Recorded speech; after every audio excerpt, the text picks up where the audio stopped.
Every day in this country, 4 children will die from abuse and neglect. 1,900 new cases of child abuse enter the CPS system each day.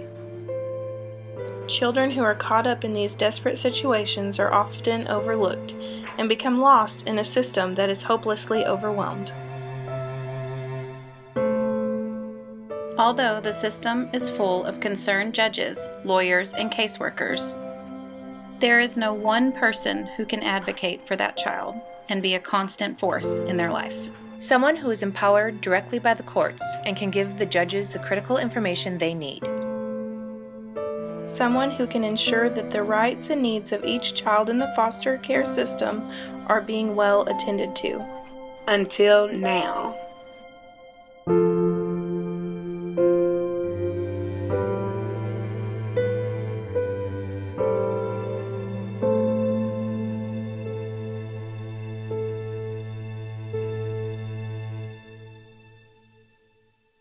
CASA stands for Court Appointed Special Advocate.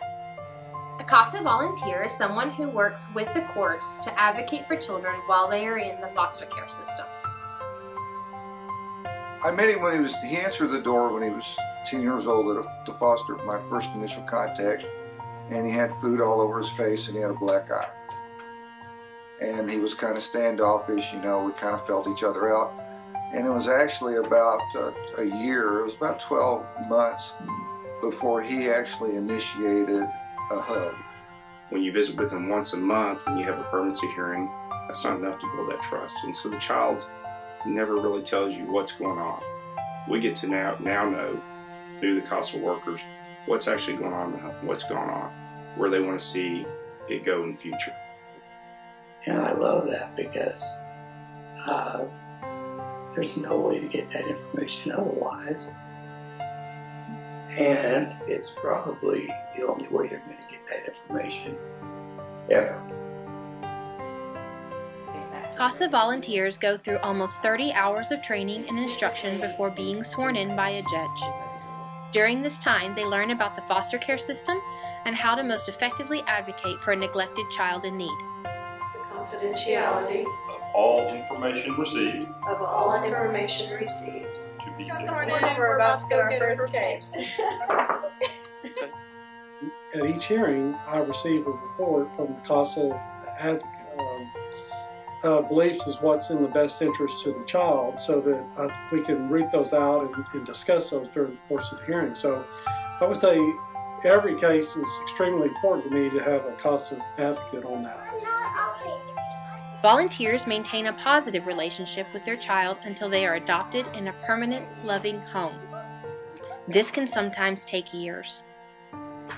He considers me as his father. He tells me all the time that you're my dad, and it's a blessing that he thinks that way because he's had a rough life, and I think that he will one day maybe he'll get a place in this world.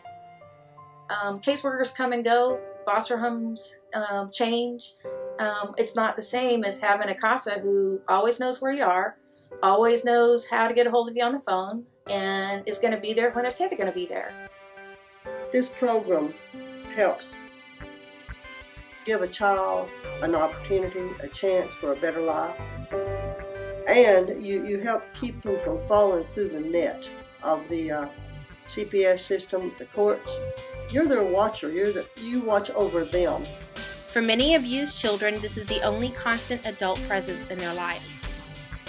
There's not a positive outcome in most of these cases where these children have been swept up by CPS. I read recently that about a quarter of them end up in the penal system. Another quarter end up homeless on the streets. They don't have a very good foundation. They've been traumatized as children. They just don't typically have a very good outcome.